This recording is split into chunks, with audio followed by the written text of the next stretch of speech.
from the PMO and other ministers?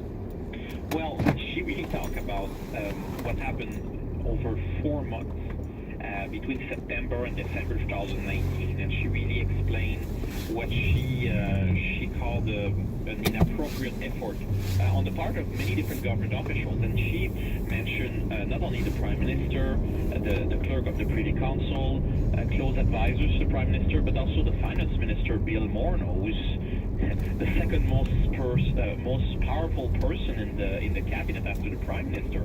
So she laid out her case, and she provided all the dates and the names, and so it I think was quite a credible testimony, and again very systematic, and she went over time.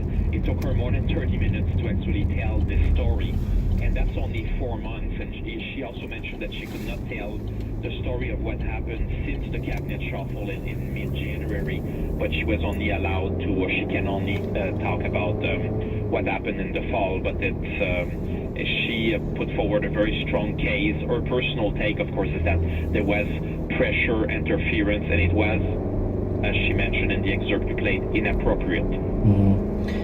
What is the political damage and consequences to the PMO and Prime Minister Trudeau?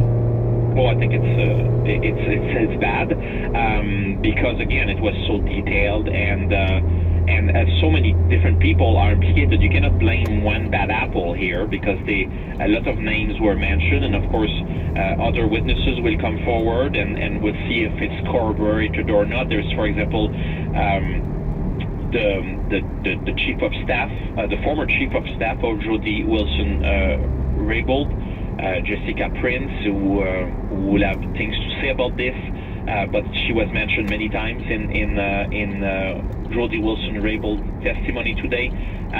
But the Liberals will really struggle with this, because again it was such a detailed testimony, and so many people are implicated. Well, of course, that story. Yeah. It's her story. It's a personal. It's the way she perceived things. But because she took so many notes, you can see that she and she said she has good memory. That it sounded credible, and it contradicts. You never know just how you look through other people's eyes.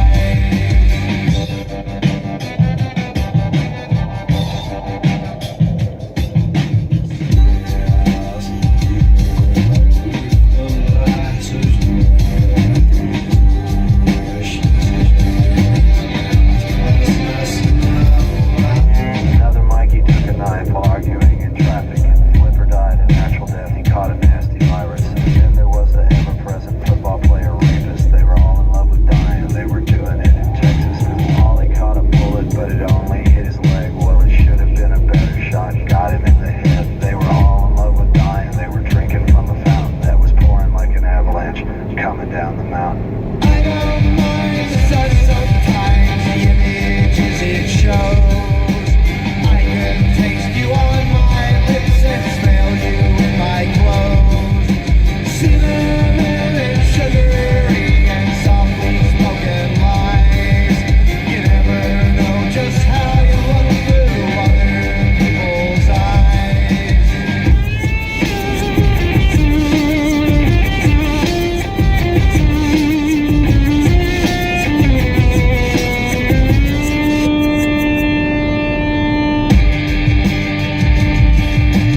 Put your hand on the computer. Doesn't that feel better now? Put your hand on the computer. The computer knows. Put your fingers on the keyboard. Brush your hand across your false goatee. Put your fingers on the keyboard.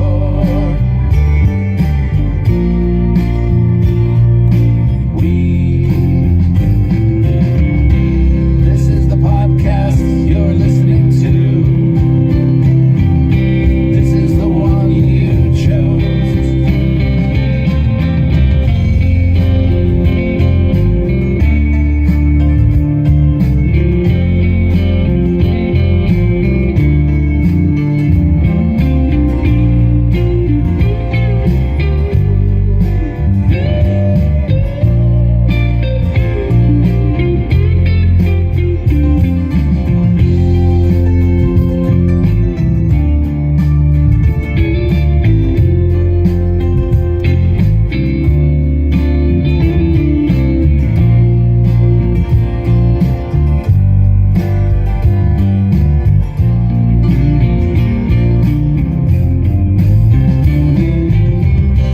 This is the podcast you're listening to.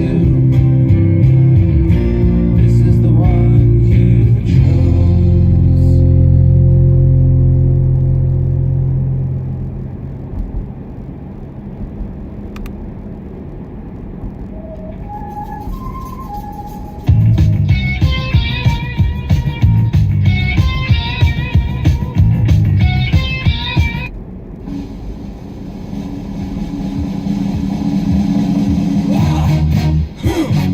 Yeah.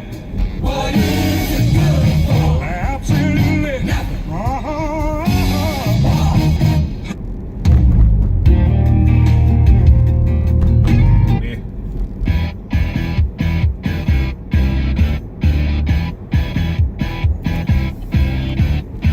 Make a hole with a gun perpendicular to the name of this town in a desktop globe. Exit wound in a foreign nation, showing the home of the one this was written for. My apartment looks upside down from there. Water spirals the wrong way out the sink, and her voice is a backwards record. It's like a whirlpool and it never ends.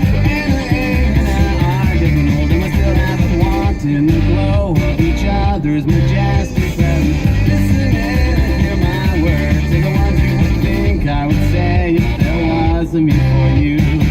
All of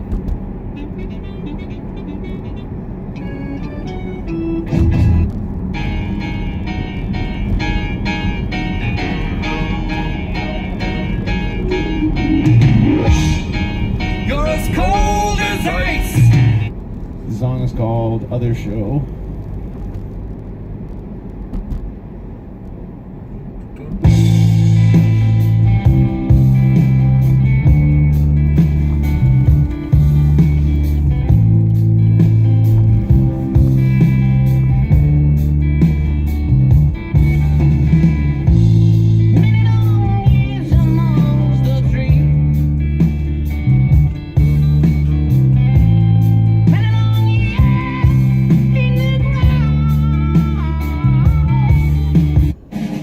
Minimum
sold out, but you can still have your say on Facebook and Twitter starting at 7 p.m.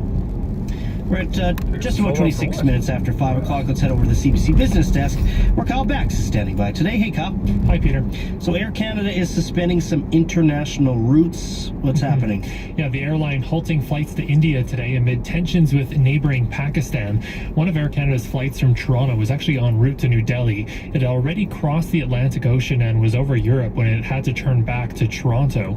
Pakistan right now has shut down its airspace. Its military says it has shot down a pair of Indian warplanes. Barry Prentice with the University of Manitoba says airlines are likely on high alert as there are recent memories of the Malaysian Airlines plane shot down over Ukraine 5 years ago. Every airline is probably a little bit nervous about the possibility of being in the crossfire or collateral damage to some kind of other issue going on, and they did shoot down 2 Indian airplanes, so it's not like they don't have weapons, and we don't know exactly how trigger happy these people might be.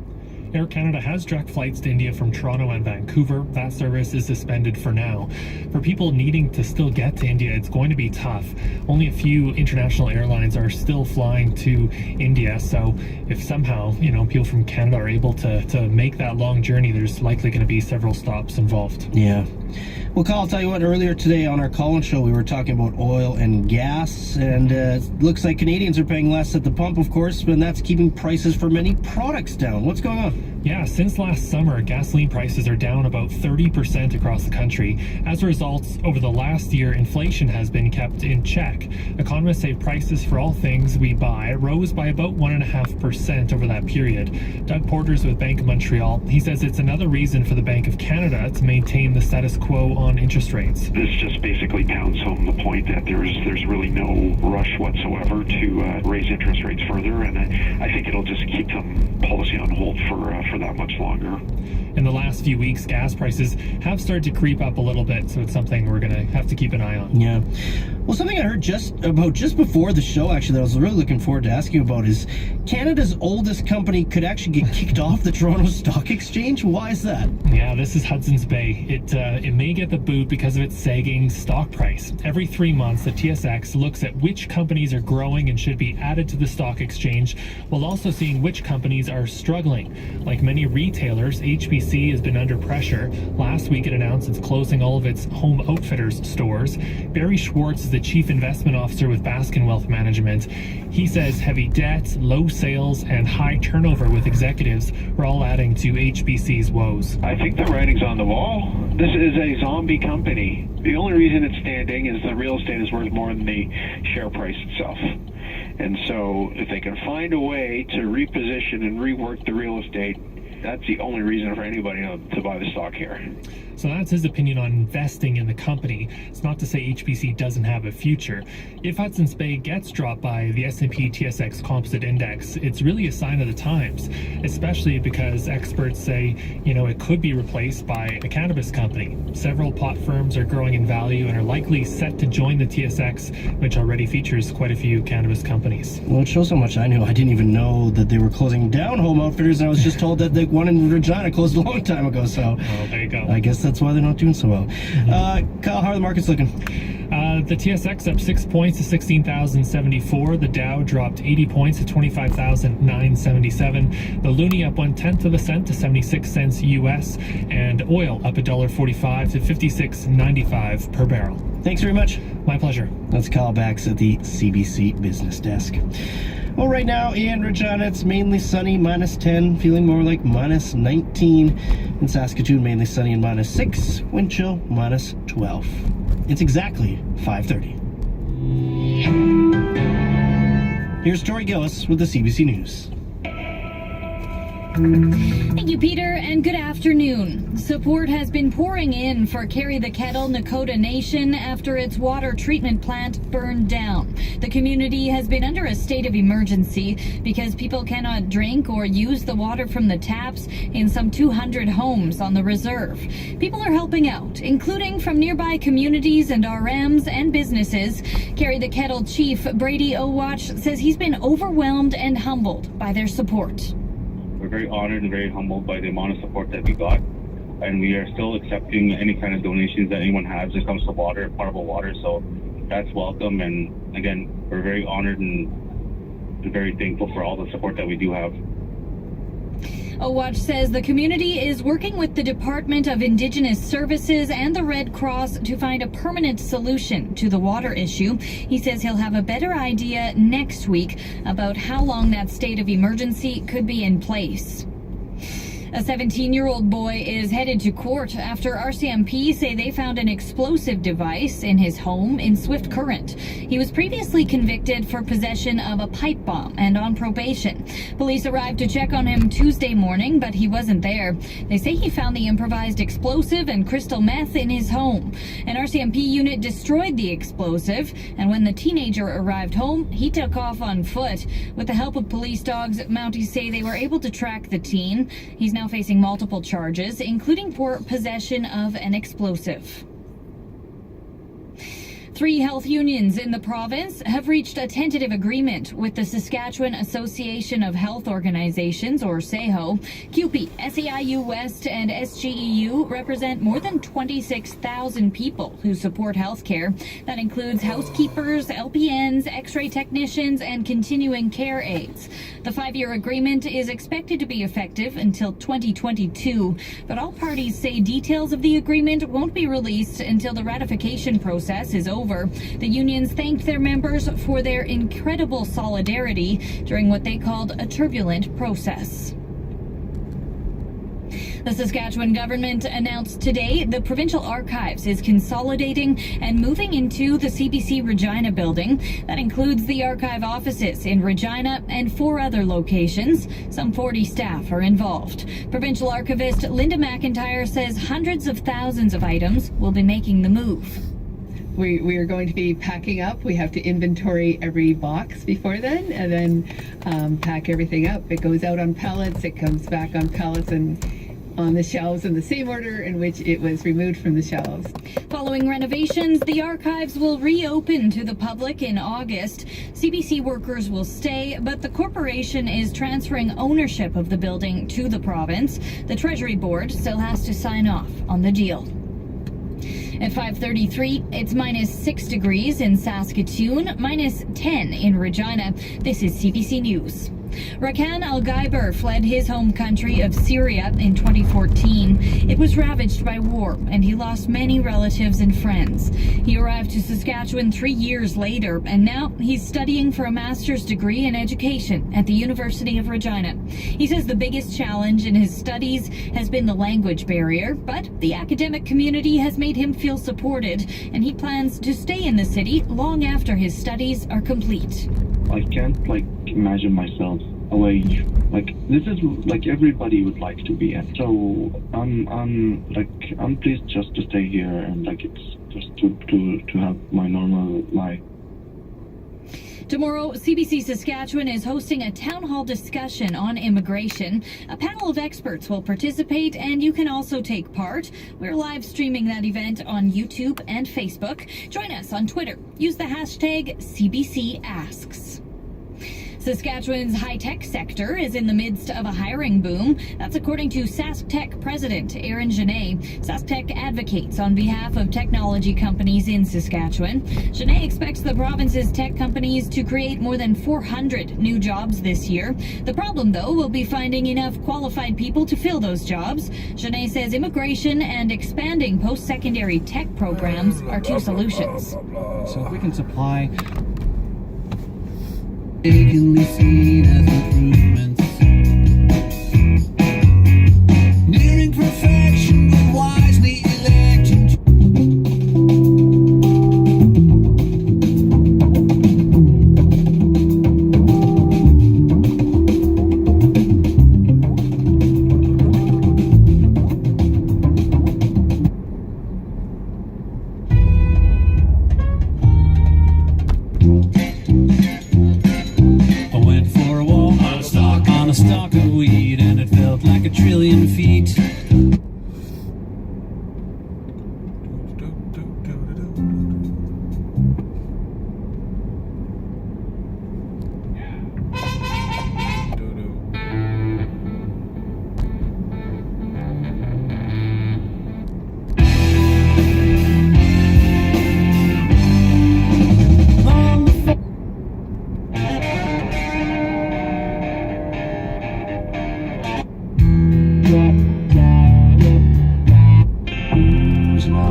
The Bloodmobile, the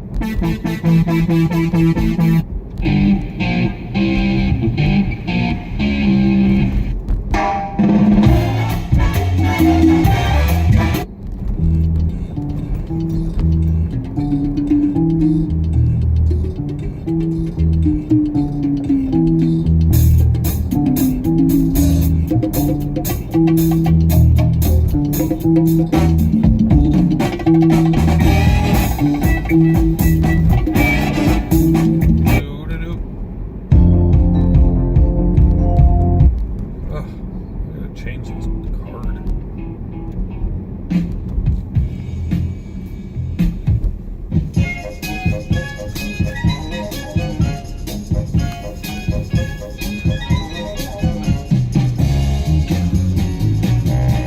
Oh yeah, yeah, yeah. Now if there's a smile on my face, it's a me that I try to fool. But when it comes down to fooling you, now honey, that's quite.